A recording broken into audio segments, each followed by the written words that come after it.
Por que tantas decisões de juízes e tribunais do trabalho que declaram vínculo empregatício vêm sendo cassadas pelo Supremo Tribunal Federal?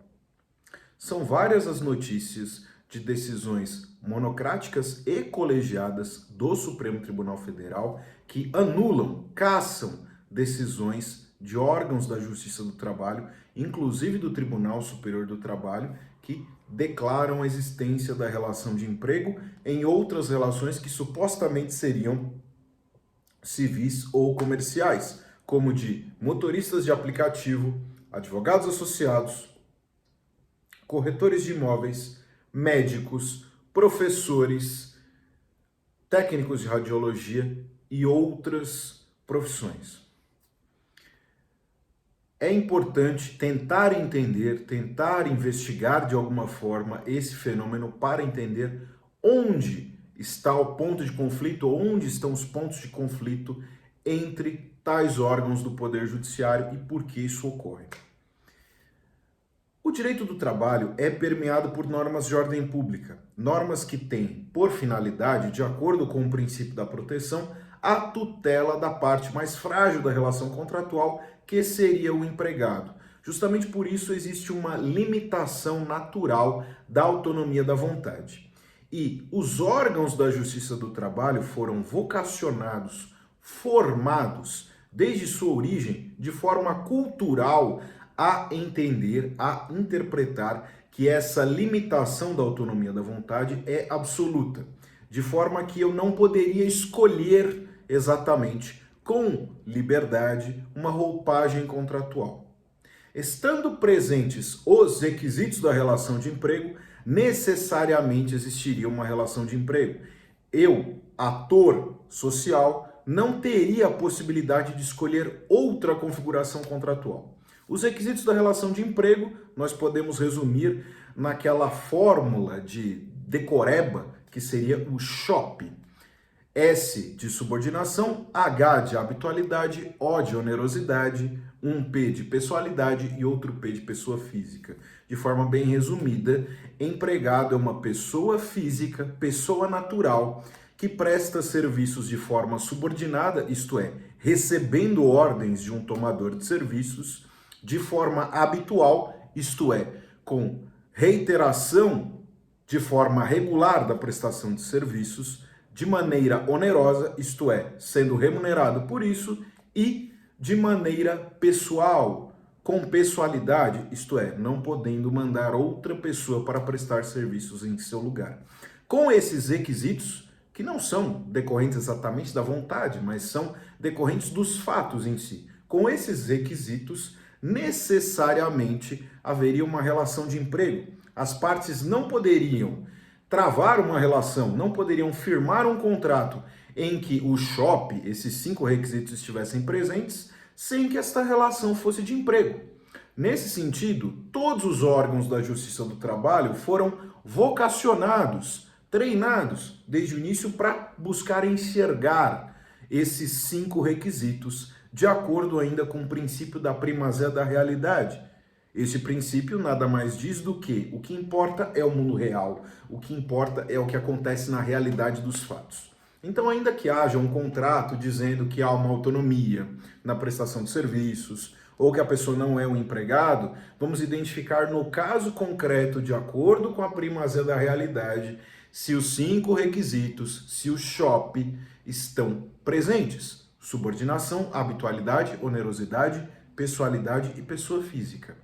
Esse é o direito do trabalho clássico.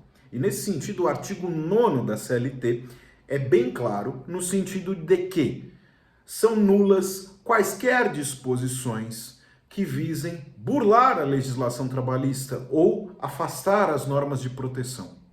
Com base nesse raciocínio, todos os órgãos da Justiça do Trabalho fazem o seguinte entendimento.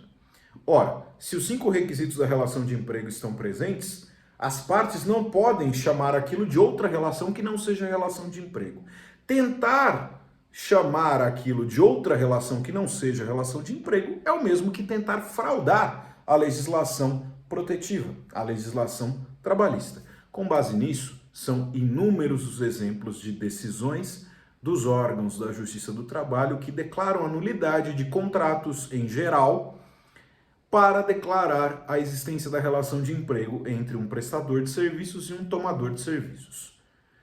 As coisas começaram a mudar recentemente de acordo com alguns parâmetros, dentre eles a Lei da Reforma Trabalhista, que flexibilizou um pouco as regras de proteção do direito do trabalho e principalmente de acordo com a jurisprudência do Supremo Tribunal Federal, que passou a privilegiar a autonomia formal de vontade e demonstrar o entendimento de que existem outras formas contratuais válidas e que a simples existência do SHOP, dos 5 requisitos da relação de emprego, não é suficiente para afastar essa autonomia da vontade, não é suficiente para declarar nulo aquele contrato e uma relação de emprego por trás disso. São vários os exemplos de decisões atuais do Supremo Tribunal Federal em que os ministros que seguem esse entendimento, que compõem a maioria dos 11 ministros do Supremo Tribunal Federal, tomam decisões dizendo que não há vício de consentimento, as partes quiseram firmar um contrato desta forma, este contrato é válido, o contrato regido pela CLT não é o único contrato válido, é possível a adoção de outras formas contratuais, de outras roupagens contratuais. Podemos destacar alguns parâmetros nesse sentido de entendimento. Tema 725 de repercussão geral do Supremo Tribunal Federal foi o tema que definiu a validade da terceirização de atividade fim, de acordo com a Lei da Reforma Trabalhista, inclusive. Este julgado é de 2018. Temos também as inúmeras decisões envolvendo a validade da prestação de serviços através de PJ, especialmente de profissionais liberais. Nesse sentido, a reclamação constitucional que trata da pejotização dos médicos. E aquele entendimento que foi firmado sobre a validade da prestação de serviços de um médico para um hospital através de uma pessoa jurídica permeou todos os julgados posteriores que envolviam profissionais liberais.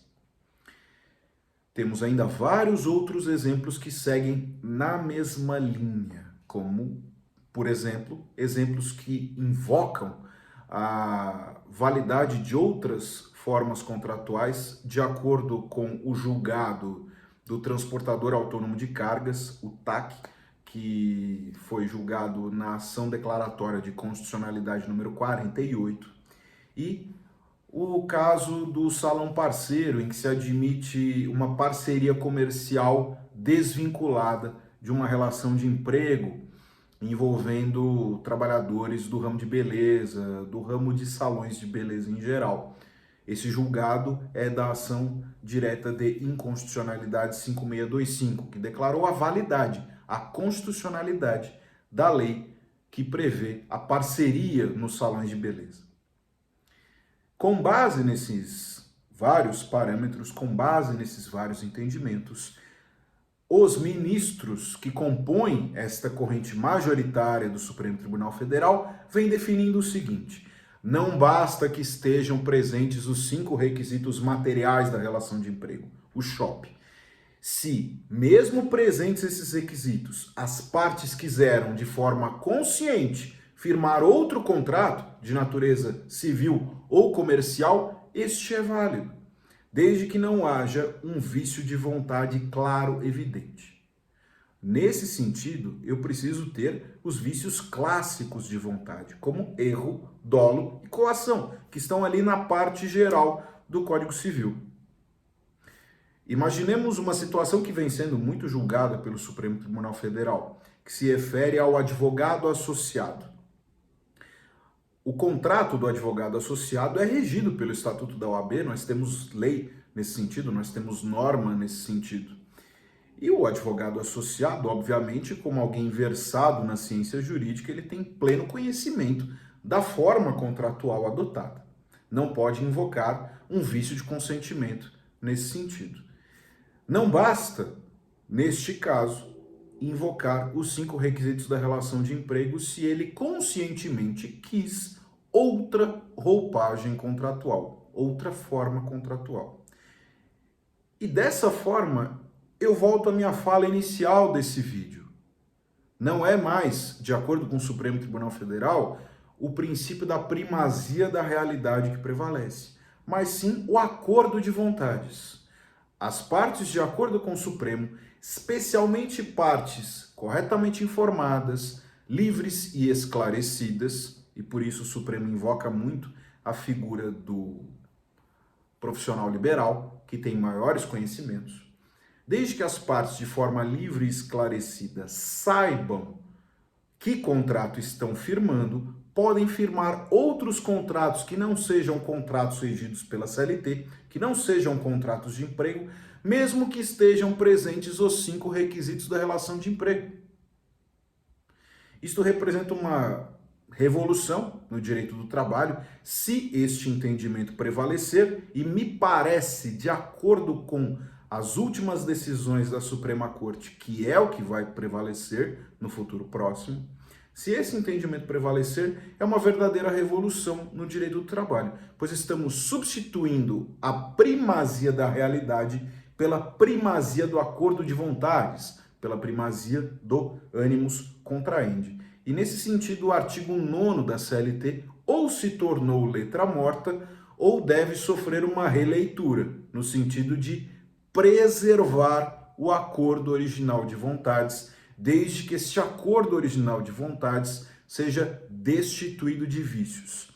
Voltando então à minha fala anterior, à minha fala original deste vídeo, este choque de entendimentos entre os órgãos da Justiça do Trabalho e o Supremo Tribunal Federal decorrem deste choque de princípios entre a primazia da realidade e a primazia do animus contraendi, do acordo de vontades. A composição atual do Supremo Tribunal Federal, ela tem uma análise mais econômica, mais formal, baseada em uma lógica de mercado, uma lógica civil ou comercial, em que prevalece o acordo de vontades.